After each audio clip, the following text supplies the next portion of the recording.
Harry's demands for police protection show he is regretting quitting the royals already. Claimed Dan Wooton.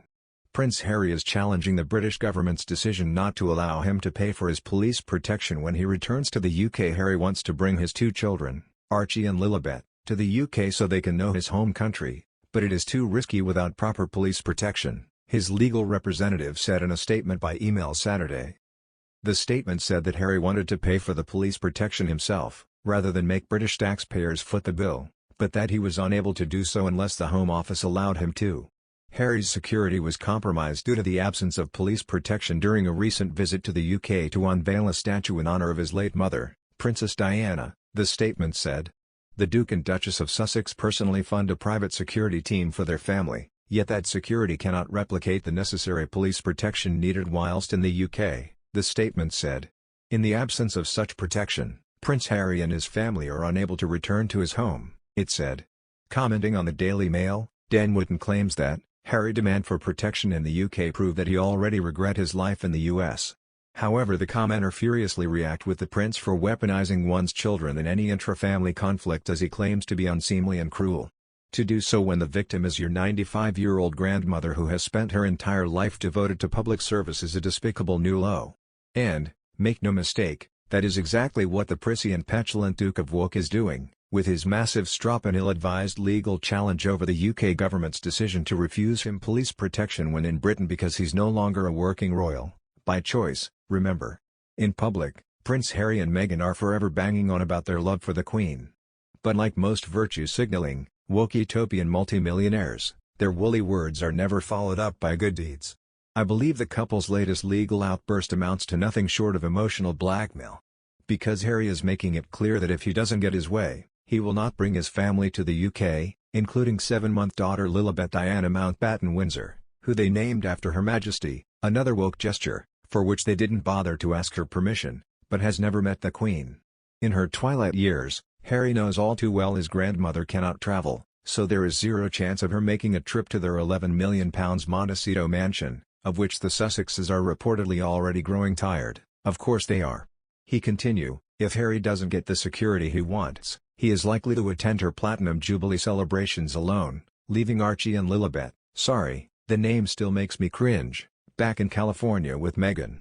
It makes me angry when I think of how much the Queen has had put up with from this pair over the course of 12 months where she has so bravely grappled with the loss of her rock Prince Philip and had to deal with the ignominy brought on the monarchy by her shamed son Prince Andrew. And by God she has tried to remain cordial, managing to maintain her cool when Harry used her private Christmas present for Archie, a waffle maker, as a publicity stunt in an interview with James Corden and when Meghan made a host of unfounded and untrue claims about her family to Oprah Winfrey on international television. Recollections may vary, the Queen responded diplomatically to keep the peace. For the Queen simply cannot and will not interfere in security decisions made by the British government, no matter how much she might personally want to see Harry. She knows that would not be appropriate or politically palatable. Also writing in today's Daily Mail, Worf revealed, the only security issue during his most recent visit to the country, as far as I am aware, came after a charity function when paparazzi photographers tried to get pictures of the Duke.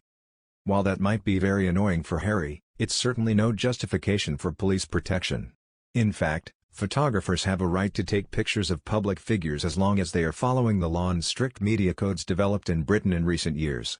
Harry faces far more bother from the truly wild paps working for websites like DMZ in his new home of California, which is exactly why he probably pays privately for security thanks to the tens of millions he is now raking in from Netflix, Spotify, BetterUp, Ethic and whatever other company is prepared to pay them shed loads for, it seems, doing hardly anything. Just like Beyoncé, Eminem or Taylor Swift, as very rich celebrities, there is an expectation that they use a tiny proportion of their massive fortune to help keep themselves feeling safe with a private security team. That team will, of course, liaise with authorities on any specific threats when the police would get involved. But, for me, Harry's embarrassingly entitled strop over his loss of police protection proves he is now regretting his decision to cut all royal ties, even if he's far too stubborn to ever admit it.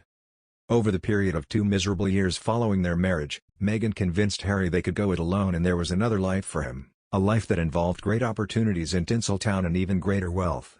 Predictably, even with those riches, Harry cannot accept that the trappings of royalty, which he always claimed to hate, have now slipped through his fingers. When I first revealed Megxit, Harry was smarting over small fry issues, like the fact his family hadn't been included as a picture on the Queen's table during her Christmas address. He was convinced the mere threat of him skulking off was going to see royal courtiers, and his father and grandmother give in to their ludicrous half-in/half-out proposal, so Harry could have his royal cake and eat it too, access to official events, a state-funded mansion on the grounds of Windsor Castle, an office with staff at Buckingham Palace, and, of course, state security all around the globe as an internationally protected person.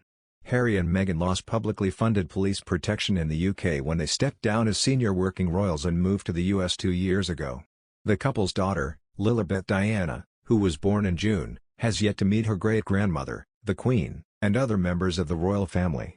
The UK will always be Prince Harry's home and a country he wants his wife and children to be safe in, the statement said. With a lack of police protection, comes too great a personal risk. As a result, Harry sought a judicial review in September to challenge the decision-making behind the security procedures, his representative said.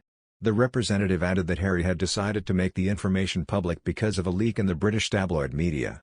A government spokesperson said in an email that the UK's protective security system was rigorous and proportionate and that it was long-standing policy not to provide detailed information about such arrangements. The spokesperson also added that it would not be appropriate to comment on the details of any legal proceedings.